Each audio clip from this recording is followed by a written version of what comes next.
pra salvar, Jesus Cristo.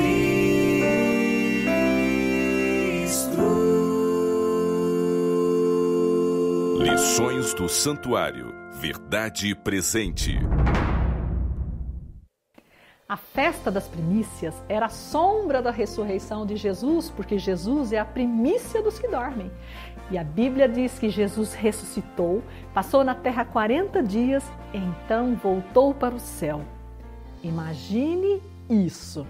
Jesus está conversando com os discípulos e de repente é envolvido numa nuvem e elevado às alturas, à vista deles, e uma nuvem o encobriu dos seus olhos. Os discípulos ficam assustados porque o mestre está subindo e se distanciando cada vez mais. É nesse momento que aparecem 2 anjos vestidos de branco que vêm para confortar os discípulos assustados, tristes com a ascensão de Jesus. E os anjos dizem: por que estáis olhando para as alturas? Esse Jesus que dentre vós foi elevado às alturas virá do modo como o viste subir. E Jesus morreu, ressuscitou, ficou 40 dias na terra e então voltou para o céu. Foi para o santuário celestial, onde aconteceu sua investidura. Mas o que teria sido essa investidura de Jesus 50 dias após a ressurreição? Vamos dar uma olhada no ritual do santuário da terra?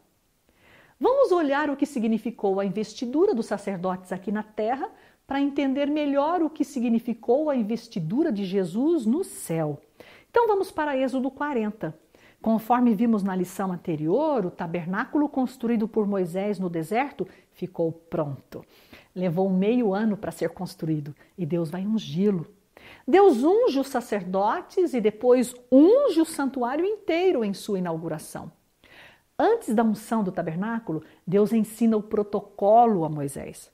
Pede que Arão e seus filhos se aproximem da porta do santuário e explica: os lavarás com água, vestirás Arão das vestes sagradas e o ungirás e o consagrarás para que me oficiem como sacerdote. Também farás chegar seus filhos e lhes vestirás as túnicas e os ungirás como ungiste seu pai para que me oficiem como sacerdotes. Isso foi parte do protocolo de inauguração do Santuário da Terra.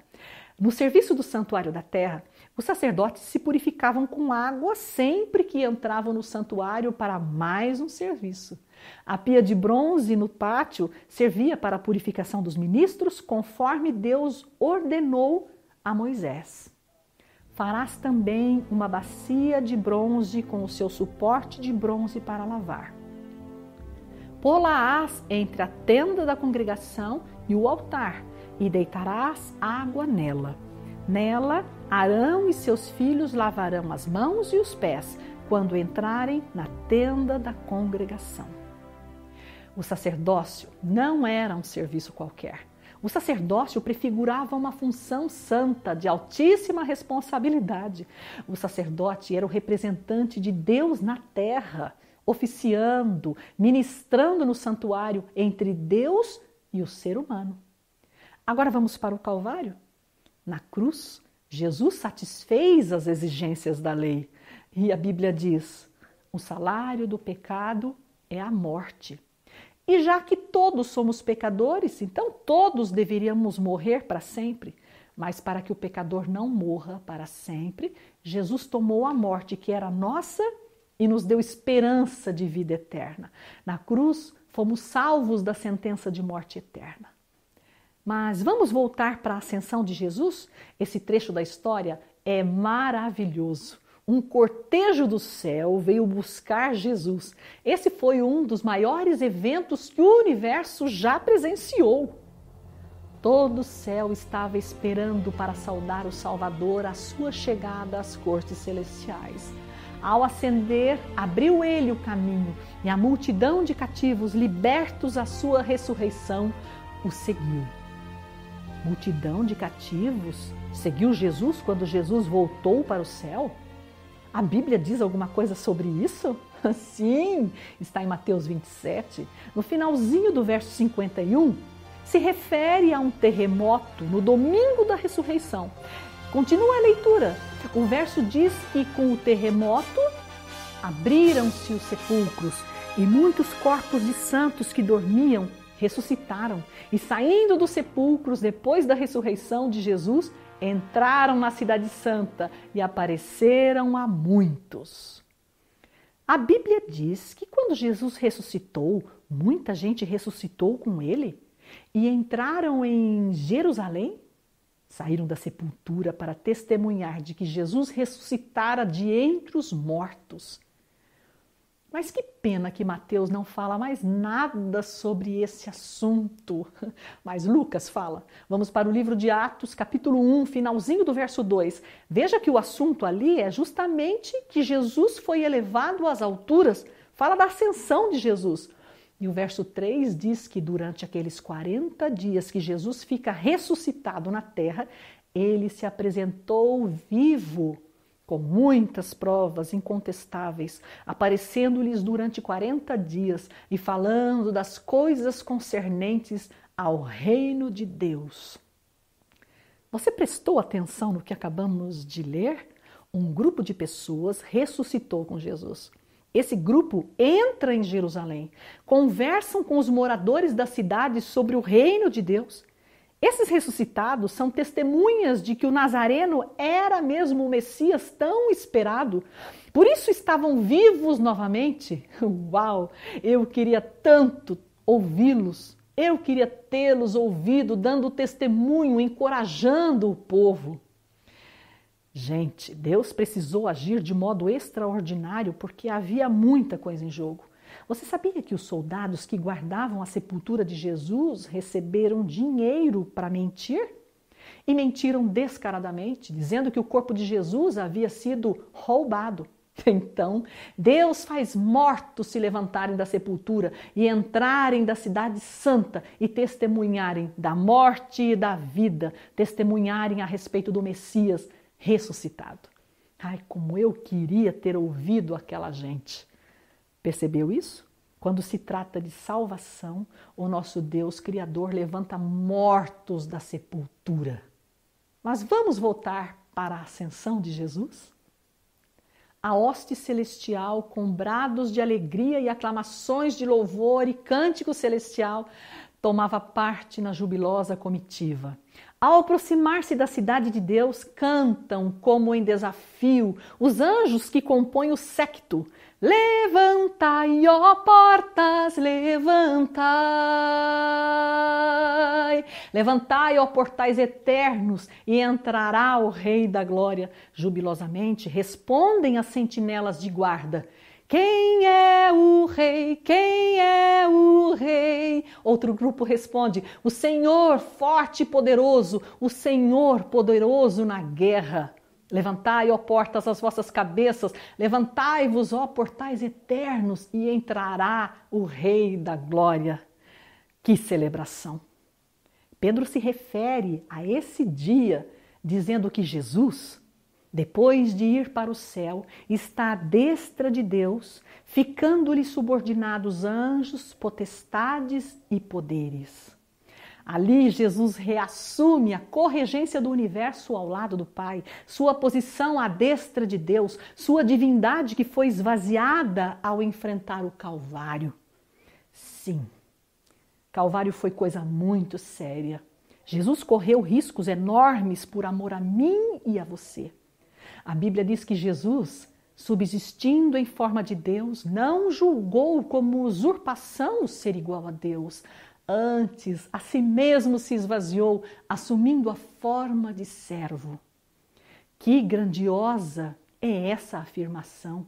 Jesus se esvazia da divindade, assume posição inferior à de um simples anjo criado por ele mesmo. Esse pensamento me faz tremer. Mas a Bíblia também explica que Jesus, depois de ter feito a purificação dos pecados, assentou-se à direita da majestade nas alturas, tendo se tornado tão superior aos anjos quanto herdou o mais excelente nome do que eles. Na cruz, Jesus faz a purificação dos pecados. Sabe que pecados? O apóstolo Paulo diz que Deus foi tolerante e deixou impunes os pecados anteriormente cometidos, os pecados anteriores à cruz. Isso significa que Jesus perdoa os pecados da humanidade na cruz, anulando a sentença de morte que estava sobre a humanidade. Sabe qual a sentença? Aquela que diz: a alma que pecar, essa morrerá. Alma é sinônimo de pessoa, de vida, então a pessoa que pecar morrerá. Então, por causa da cruz, a alma que pecar, mas que se reconcilia com Deus através do perdão, recebe perdão imediato, completo. Aquele que foi feito menor que os anjos ao entrar no tempo e na história. Aquele que esvaziou-se da divindade e assumiu a humanidade. Aquele que enfrentou a cruz e assumiu os pecados da humanidade. Que ressuscitou como ato do céu e por seu próprio poder assentou-se à direita de Deus. Jesus fez a purificação dos pecados na cruz, perdoou os pecados deixados impunes antes da cruz, anulou a sentença de morte que era contra a humanidade e, assentado à direita de Deus, reassume por completo o seu status eterno, anteriormente esvaziado. Tudo isso para continuar nos purificando dos nossos pecados diariamente. E exatamente porque seu esvaziamento foi sobremaneira importante, que sua investidura foi também sobremaneira importante. Pelo que também Deus o exaltou sobremaneira e lhe deu o nome que está acima de todo nome. Na investidura de Jesus, todos os atributos de majestade, dignidade e esplendor são conferidos a Cristo. Vemos nessa festa um eco da oração sacerdotal de Jesus quando ele pedia para que fosse glorificado com a glória que teve com o Pai antes que houvesse mundo. Antes da cruz, a divindade lhe pertencia por direito. Depois da cruz, a divindade lhe pertence por mérito. Vamos repetir essa frase? Fala comigo. Antes da cruz, a divindade lhe pertencia por direito. Depois da cruz, a divindade lhe pertence por mérito. Glórias a Deus. Anjos, querubins e serafins ouvem a voz. Milhares e milhões de seres celestiais ouvem a voz. Representantes dos incontáveis mundos habitados ouvem a voz. Os ressuscitados com Jesus, levados da nossa terra, ouvem a voz e todos se colocam de joelhos e confessam que Jesus Cristo é Senhor. Quando Jesus era investido no céu, o Pai fez cair sobre ele o Espírito Santo. E você sabe o que acontecia nesse momento na terra? Então vem comigo para Jerusalém, entra comigo numa sala onde estão todos os discípulos reunidos. Enquanto o Pai ungia Jesus com o Espírito Santo no santuário celestial, os discípulos oravam no cenáculo. Se humilhavam em consagração, pedindo que Jesus enviasse o Consolador prometido. E Jesus o enviou, do céu à terra. E que manifestação de poder aconteceu ali? Vamos ouvir Pedro falando sobre isso, sobre o que aconteceu lá no céu, quando Jesus foi investido como sacerdote e rei no santuário celestial.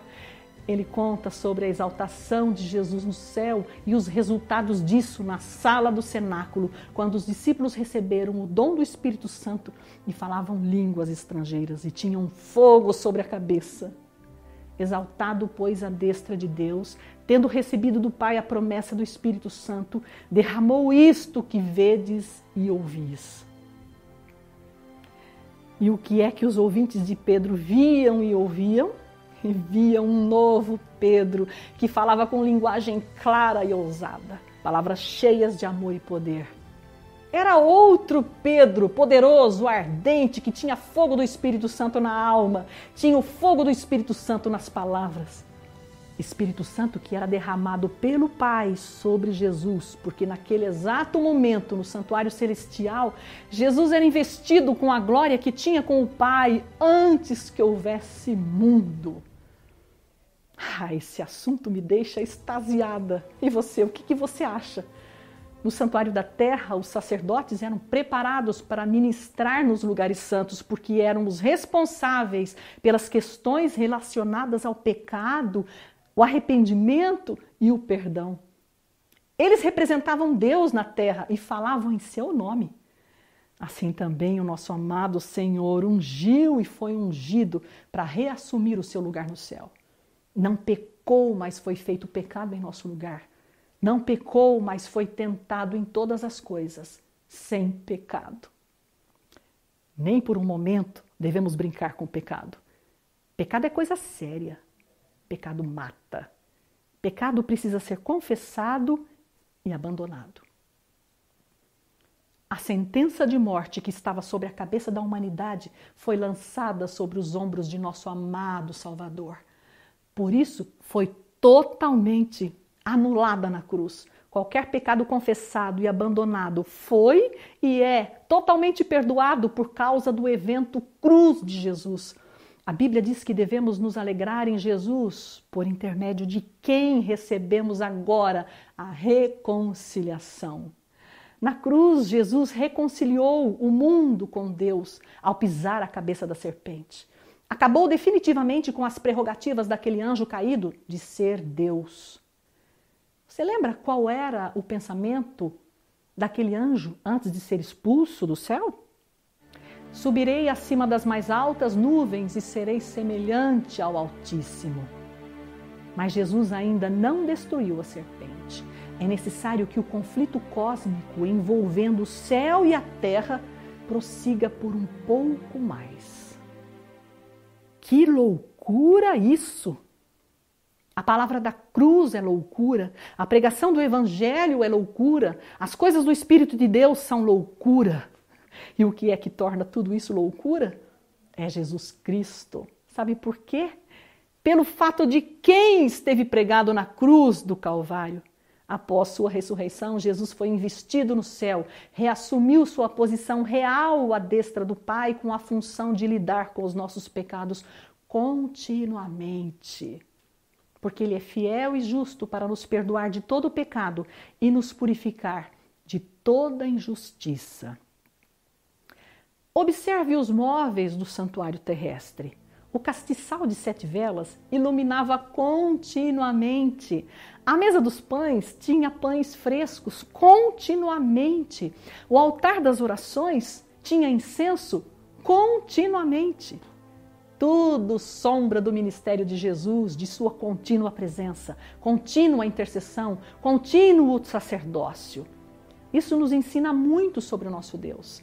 Transcendente porque todo-poderoso, mas também imanente, porque próximo e relacional.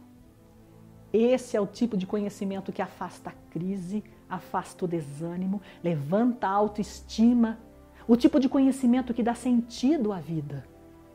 E se você sente o peso do remorso, se você tem engolido a lágrima insistente, se você tem sentido a força da depressão na alma, confia no Senhor. Confessa a Ele os pecados acariciados. Abandona esses pecados e depois esquece que um dia os cometeu. Deus é nosso refúgio e fortaleza, socorro bem presente nas tribulações. Portanto, não temeremos. Entre pela fé no santuário celestial e descanse no Senhor.